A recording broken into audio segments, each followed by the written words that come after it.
नमस्कार मित्रांनो, स्वागत आहे तुम्हा सर्वांचंच आपल्या आजच्या या व्हिडिओमध्ये। आजच्या आपल्या या व्हिडिओमध्ये आपण जाणून घेणार आहोत ठरलं तर मग या मालिकेच्या पुढील काही येणाऱ्या भागांचे लेटेस्ट त्याचबरोबर इंटरेस्टिंग अपडेट। त्यामुळे पटापट व्हिडिओला लाईक करा, तसेच चॅनलला सबस्क्राईब करून बेल आयकॉन आठवणीने प्रेस करा, जेणेकरून तुम्हाला पुढच्या प्रत्येक व्हिडिओचं नोटिफिकेशन मिळत जाईल आणि सर्व व्हिडिओंचा आनंद हा अगदी उत्तम पद्धतीने घेता येईल। चला तर मग मित्रांनो, अजिबात वेळ वाया न घालवता सुरुवात करूया आपल्या आजच्या व्हिडिओला। तर आता आपण इथे असं पाहतो की सायलीने प्रियाला खणखणवून मुस्काटात लगावून देत चॅलेंज केलेलं आहे की आज माझ्या नवऱ्याच्या डोळ्यात अश्रू आले, त्याला कारणीभूत तू आहेस। दोन भावांमध्ये वाद झाले, त्याला कारणीभूत तू आहेस। घरातले सगळेजण दुखावले, त्याला कारणीभूत तू आहेस।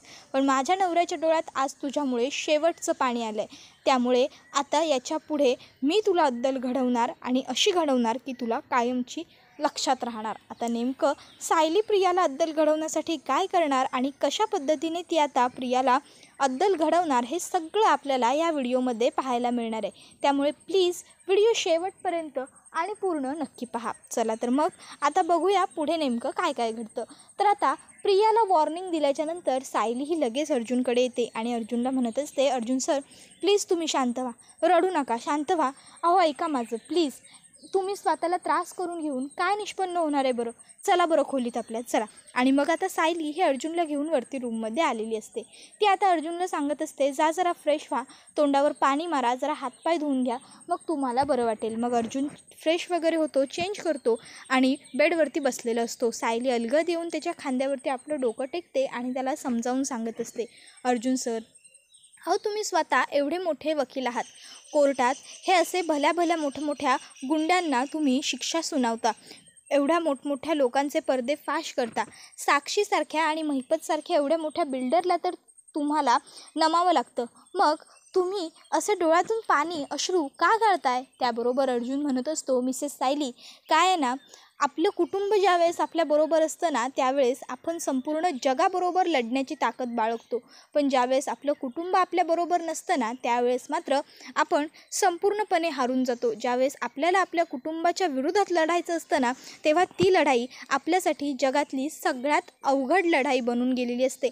आणि माझ्या बाबतीत सुद्धा तेच झालं आहे। तन्वी खोटारडी आहे, ती खोटं बोलते आणि तिला शिक्षा मिळवून देताना मी कुठेही कमी पडणार नाही, मला हे माहीत आहे, पण त्यामुळे माझ्या घरचे माझे कुटुंबीय माझ्यापासून दुरावत आहेत आणि या गोष्टीमुळे मला जास्त त्रास होतोय। त्यावर सायली ही आता अर्जुनला सांगत असते, मग त्यासाठी आपल्याला अगोदर घरच्यांच्या नजरेत प्रिया चुकीची आहे हे चित्र उभं करावं लागेल, त्यांना आपल्याला दाखवावं लागेल की ती कशी त्यांचा फायदा करून घेते। त्यावर अर्जुन म्हणतो, पण मग आपण नेमकं त्याच्यासाठी करायचं तरी काय? त्यावर सायली ही अर्जुनला म्हणत असते, अर्जुन सर आपण आता इथे नको बोलायला या विषयावर, उद्या सकाळी मी सुद्धा तुमच्याबरोबर तुमच्या ऑफिसला येईन आणि मग आपण बोलू, इथे भिंतीला सुद्धा कान आहेत। त्यानंतर दुसऱ्या दिवशी सायली अर्जुन हे दोघंही ऑफिसला आलेले असतात। ऑफिसमध्ये चैतन्य काम करत बसलेला असतो। आता सायली अर्जुनला बघून तो खुश होतो आणि अरे वा, आज जोडीने मिस्टर अँड मिसेस सुभेदार या या या असं म्हणत असतो। अर्जुनचा मूड ठीक नाही आहे हे लक्षात येताच चैतन्य विचारतो की काय झालं अर्जुन, तुझा मूड मला काही फारसा ठीक वाटत नाही आहे, वहिनी काही घडलंय का? त्यावर सायली त्याला सगळा घडलेला प्रकार सांगते। आता हे सगळं ऐकून चैतन्याला सुद्धा प्रियाचा खूप जास्त प्रचंड राग आलेला असतो। तो म्हणत असतो, ही नालायक मुलगी कधी सुधारणार आणि घरचे सगळे हिच्यावर विश्वास ठेवतात ना त्यामुळेच ही अशी वागते। मग आता तिघंही विचार करायला लागतात की आपल्याला काय करता येईल, कशा पद्धतीने आपल्याला सगळ्यात अगोदर प्रियाचा चेहरा घरच्यांसमोर आणता येईल।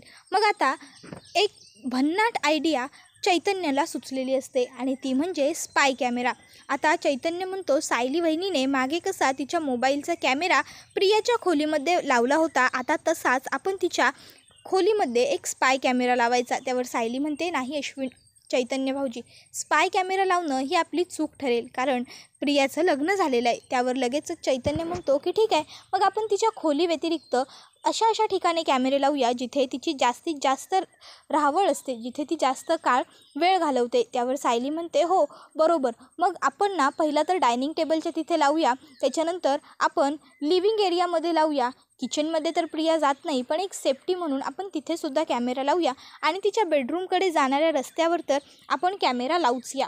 त्याबरोबर लगेचच आता चैतन्य म्हणतो की ठीक आहे, मी एक काम करतो, माझा एक मित्र आहे त्याच्याकडून सगळे स्पाय कॅमेरा मागवून घेतो आणि कसे काय लावायचे, काय करायचं हे आपल्याला बघावं लागेल. त्याबरोबर आता अर्जुन हा म्हणत असतो, पण ते कॅमेरे लावणार कोण? आता मात्र पुन्हा हे तिघंही विचार करायला लागतात की स्पाय कॅमेरे आपण घरामध्ये लावणार कसे? कारण जर स्पाय कॅमेरा आपण घरामध्ये लावतो या गोष्टीचा अगदी थोडासा जरी अंदाज प्रियाला आला तरी पण प्रिया आता काहीतरी गडबड नक्की करणार त्यामध्ये. मग आपण आता काय करायचं असा विचार सुरू असतानाच चैतन्यालाच एक दुसरी आयडिया सुचते आणि ती म्हणजे विमलताई. आता लगेचच सायली म्हणते विमलताई. त्यावर चैतन्य म्हणतो हो विमलताई.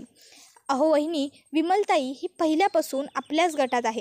म्हणजे अगदी तुमचं लग्न लावायलासुद्धा विमलताईने आम्हाला खूप मदत केली आहे. त्यावर लगेचच सायली म्हणते की ठीक आहे, मग मी विमलताईंबरोबर बोलून घेते आणि त्यांना सांगते की स्पाय कॅमेरा कुठे कुठे आणि कसे कसे लावायचे ते, मग तसे ते लावून देतील. त्यावर अर्जुन म्हणत असतो एकदा का विमलने स्पाय कॅमेरे सगळ्या घरामध्ये लावून टाकले की नाही की मग मी काय त्या तन्वीला सोडणार नाही, कारण मग तिच्या विरोधातले सगळे पुरावे माझ्या हातात असतील आणि एकदा का मला ती किती खोटारडी आहे हे माझ्या घरच्यांसमोर सिद्ध करता आलं की माझ्या घरचेसुद्धा माझ्या बाजूने होऊन जातील आणि एकदा की माझे घरचे माझ्या बाजूने आले, मला त्यांची साथ मिळाली की मग मी या प्रियाला घाबरणार नाही. तिला मग तिच्या पापांचं फळ कसं द्यायचं आणि तिला तिच्या गुन्ह्याची शिक्षासुद्धा कशी मिळवून द्यायची हे मला अगदी व्यवस्थित आणि चोख पद्धतीने माहिती आहे. त्यावर सायली म्हणत असते ठरलं तर मग मी आजच विमलताईंना स्पाय कॅमेऱ्याचं काम पूर्ण करायला सांगते. त्यानंतर आता सगळेजण आपापल्या खोलीत असताना सायली विमलकडे येते आणि विमलला अलगद सांगते विमलताई, हे स्पाय कॅमेरा आहेत, हे तुम्हाला आपल्या घरामध्ये गुपचूप सगळ्या ठिकाणी लावायचे आहेत.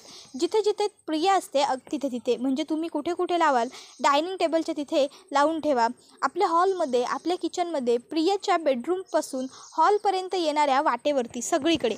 त्यावर लगेचच इकडे आता विमल म्हणते की ठीक आहे, जसं तुम्ही सांगितलं आहे ना सायलीताई, मी तसंच करते. आणि मग आता रात्रीचे सगळेजण झोपायला गेल्यावर विमल भांडी वगैरे घासून तिचं आवरून झाल्यावर आढावा घेते, कोणी जागं तर नाही आहे ना. आणि मग त्यानंतर ती स्पाय कॅमेरे हे आता संपूर्ण घरामध्ये लावून टाकते आणि लगेचच सायली आणि अर्जुनकडे येते आणि त्यांना सांगायला लागते की तुम्ही सांगितलं होतं तसे सगळे स्पाय कॅमेरे मी लावून घेतलेले आहेत. आता आपल्याला तन्वीताईंचा खरा चेहरा कळेल आणि मग तुमच्यामध्ये आणि अश्विनदादांमध्ये जे काही भांडण झालेलं आहे ते सगळं भांडण कायमचं मिटून जाईल. अर्जुनदादा मला माफ करा, खरं तर हे सगळं माझ्यामुळेच घडलं आहे. त्यावर सायली आता विमलला म्हणत असते तुझ्यामुळे काहीसुद्धा घडलेलं नाही आहे विमलताई, तुम्ही काहीच केलेलं नाही आहे. उलट प्रियाच तुमच्याशी चुकीचं वागत होती. मीच तुमची माफी मागायला हवी की प्रियाने तुमचा एवढा अपमान केला. त्यानंतर आता एक आठवडाभर प्रियाचं सगळं वागणं सायली आणि अर्जुन त्या कॅमेऱ्यांवरती बघत असतात आणि प्रिया किती उद्धट वागते, किती कोणाशी कसं बोलते, सगळं काही त्यामध्ये अगदी व्यवस्थित नोटीस होत असतं. त्यामध्ये स्पष्ट दिसत असतं की प्रिया कल्पना, पूर्णाजी, प्रताप, अश्विन यांच्यासमोर चांगलं वागते, सायली, अर्जुन, विमल यांच्याशी मात्र ती प्रचंड वाईट वागते. आणि आत्ता अर्जुन हीच गोष्ट घरातल्या सगळ्यांनासुद्धा दाखवणार असतो आणि त्याच दरम्यान त्याला सापडतो तो म्हणजे आणखीन एक पुरावा. अर्जुनला अगोदर तर डाऊट असतोच की प्रिया आणि महिपत हे दोघं एकमेकाला कनेक्टेड आहेत, पण प्रिया आणि महिपत दोघंही ही गोष्ट कबूल करायला तयार नसतात. मग आता अर्जुनला प्रिया ही महिपत बरोबर बोलत असताना त्या स्पाय कॅमेऱ्यामध्ये दिसत असते. तर आता अर्जुन, सायली आणि चैतन्य हे तिघंही ते रेकॉर्डिंग बघत असतात, ज्यामध्ये प्रिया आता महिपत बरोबर बोलत असते तुम्ही मला खोटी तन्वी म्हणून इथे आणलं आहे, पण त्यामुळे मला किती त्रास सहन करावा लागतोय तुम्हाला माहिती आहे का? आज घरात किती मोठा तमाशा घडवून आणावा लागला मला, कारण त्या अश्विनच्या वाढदिवसाच्या दिवशी त्या अर्जुन आणि अश्विनमधलं सगळं भांडण मिटलं होतं.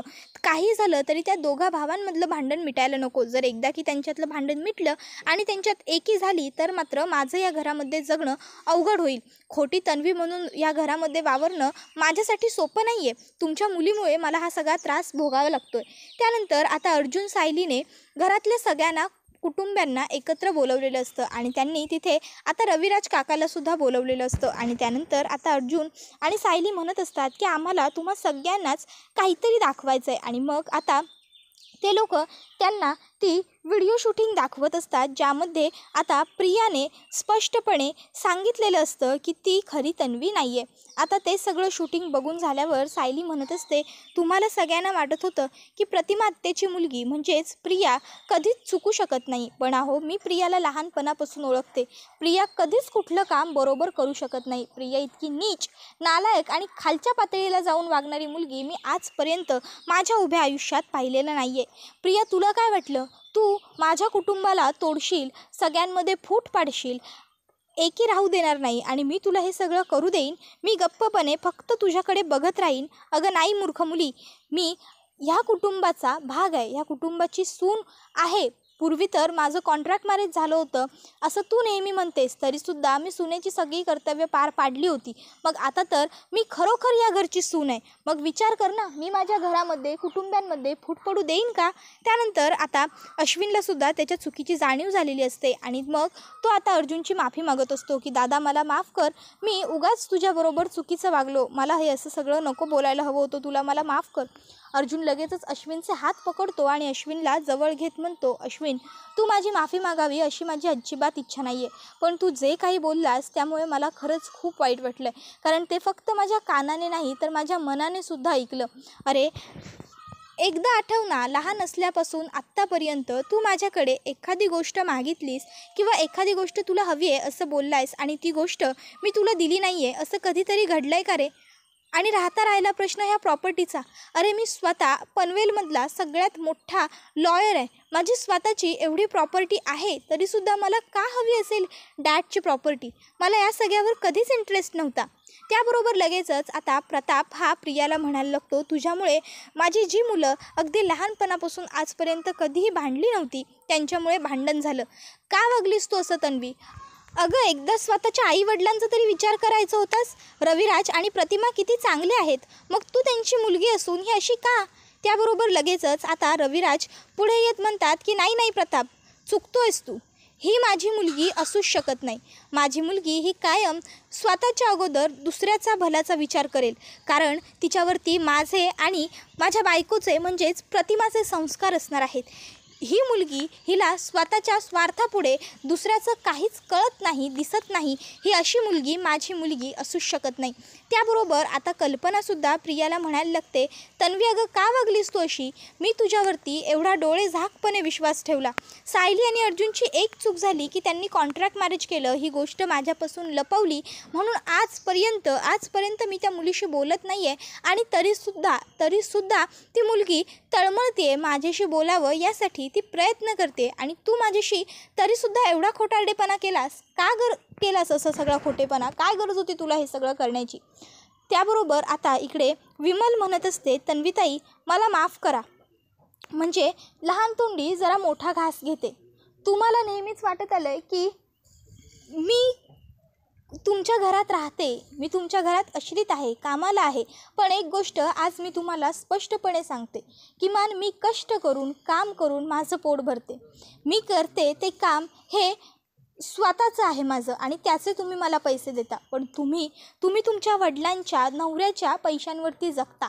तर दुसरीकडे आता ती सांगत असते, मी स्वतः स्वावलंबी आणि स्वाभिमानी आहे. त्याबरोबर आता इकडे चैतन्यसुद्धा म्हणत असतो प्रियाला, तन्वी तू माझ्या त्या मित्राच्या डोळ्यात पाणी आणलंस ज्याने मी त्याचा मित्र असूनसुद्धा मला भावासारखं वागवलं, भावासारखं प्रेम केलं आणि तू त्याच्या भावामध्ये आणि त्याच्यामध्ये फूट पाडण्याचा प्रयत्न केलास. अश्विन कसा आहे हे मला लहानपणापासून माहिती आहे.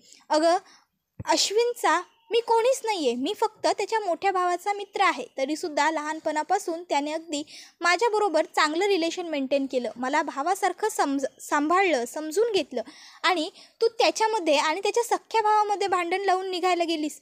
कशासाठी? काय गरज होती हे सगळं करण्याची तुला? त्याबरोबर दुसरीकडे सायली ही प्रियाला म्हणत असते, प्रिया तू खूप चुकलीस, मी तुझ्या सगळ्या चुका माफ केल्या. अगदी लहान असल्यापासून आपण आश्रमात राहत होतो तेव्हापासून मी तुझ्या सगळ्या चुका माफ केल्या आणि आत्तापर्यंत मी ते सगळं तुझं माफच करत आले. पण आज तुझ्याकडून सगळ्यात मोठी चूक काय झाली माहिती आहे? तू माझ्या नवऱ्याच्या डोळ्यात पाणी आणलंस आणि तुला तर माहिती आहे की मी ज्यांच्यावर प्रेम करते त्यांना जर त्रास झाला तर तो मला अजिबात सहन होत नाही. आणि माझा नवरा ही माझ्या आयुष्यातली सगळ्यात जवळची व्यक्ती आहे. कारण मला रक्ताचं नातं तर एकही नाही आहे, पण माझ्या नवऱ्याने माझ्या गळ्यात मंगळसूत्र घातलं ना, त्याच्यानंतरच मला हे कुटुंब मिळालं, एवढी सगळी नाती मिळाली. सून, वहिनी, भाऊजाई हे सगळं मला तेव्हा मिळालं आणि तू माझ्या त्या नवऱ्याच्या डोळ्यात अश्रू आणलेस. मग सांग ना, कशी सोडणार होते मी तुला? आणि मग ती प्रियाच्या एक खणखणावून मुस्काटात लगावून देते आणि म्हणत असते, पुन्हा माझ्या आणि माझ्या नवऱ्याच्या नादी लागू नकोस. तर आता मित्रांनो, आपल्याला अश्विनही प्रियावरती चिडलेला पाहायला मिळतो. अश्विन हा प्रियाला म्हणत असतो, का वागलीस माझ्याशी असं तन्वी? अगं, सगळं संपलं होतं माझ्या आयुष्यातलं, सगळं. रियाने मला फसवलं, त्याच्यानंतर मी स्वतःला संपवून घेण्याचा प्रयत्न केला, पण तू माझ्या आयुष्यात आलीस. दादाने तुला फसवलं, तुझ्याशी लग्न नाही केलं, 2 वेळा तुला लग्नाच्या मंडपातून सोडून गेला. या सगळ्या गोष्टींमुळे मला तुझ्याबद्दल सिंपती वाटायला लागली होती. तुला तुझं आयुष्य संपवून घ्यावं असं तू मला दाखवून दिलंस आणि म्हणून तुला जगण्यासाठी आशा मिळावी, तुला जगता यावं, तुला नवीन उमेद मिळावी म्हणून मी तुझ्याशी लग्न केलं ना गं. आणि तू मलाच फसवलंस.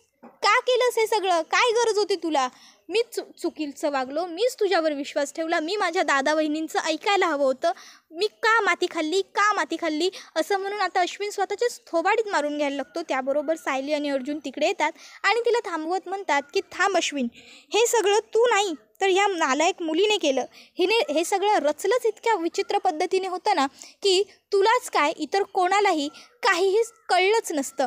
आणि मग आता अर्जुन हा पुढे म्हणत असतो, आता थोबाडीत मारून घ्यायची वेळ तुझी नाही तर हिची आहे. कारण सगळ्यात पहिली आणि महत्त्वाची गोष्ट ही त्या महिपतला मिळालेली आहे आणि मधुभाऊंनी खून नाही केलेला तर साक्षीने केला आहे ही गोष्टसुद्धा हिला माहीत होती आणि म्हणूनच ही खोटी साक्ष देण्याचे पैसे घेत होती. आणि त्याचबरोबर त्या व्हिडिओ शूटिंगमध्ये हिने स्वतःच्या तोंडाने कबूल केलेलं आहे की ही आपली तन्वी नाहीच आहे. त्याबरोबर मात्र आता हा व्हिडिओ इथेच संपतो. पुढे पाहणं तर हे रंजक ठरणार आहे की आता ही तन्वी नाही आहे हे सिद्ध झाल्याच्या नंतर रविराज काका आणि संपूर्ण सुभेदार कुटुंबीय मिळून प्रियाचं काय हाल करणार. कारण आता त्यांनी प्रियाला तन्वी म्हणून इतके दिवस जीव लावला होता आणि आता ही तन्वी नाही आहे कळल्यावरती ते प्रियाबरोबर काय वागणार. तुम्हाला काय वाटतं मित्रांनो? प्रियाला आता सुभेदार आणि किल्लेदार कुटुंब मिळून घराच्या बाहेर काढतील की जेलच्या पाठी पाठवतील ते आम्हाला कमेंटमध्ये नक्कीच सांगा. त्याचबरोबर आता सायली, अर्जुन, चैतन्य आणि विमलताई ह्या चौघांनी मिळून केलेली ही आयडिया तुम्हाला कशी वाटली ते देखील कमेंटमध्ये सांगायला विसरू नका. पुढचा व्हिडिओ येईपर्यंत टाटा, बाय बाय, धन्यवाद, टेक केअर. पण आपला हा व्हिडिओ तुमच्या जास्तीत जास्त कुटुंबियांबरोबर तसेच मित्रपरिवारांबरोबर सुद्धा नक्की शेअर करा, जेणेकरून त्यांनासुद्धा आपल्या अशाच उत्तम व्हिडिओंचा आनंद घेता आला पाहिजे. मित्रांनो, पुढचा व्हिडिओ येईपर्यंत आपल्या या व्हिडिओचा आनंद घेत राहा. चॅनलला सबस्क्राईब करा, व्हिडिओला लाईक करा. चला तर मग हा व्हिडिओ आता इथेच संपवूया. Bye bye.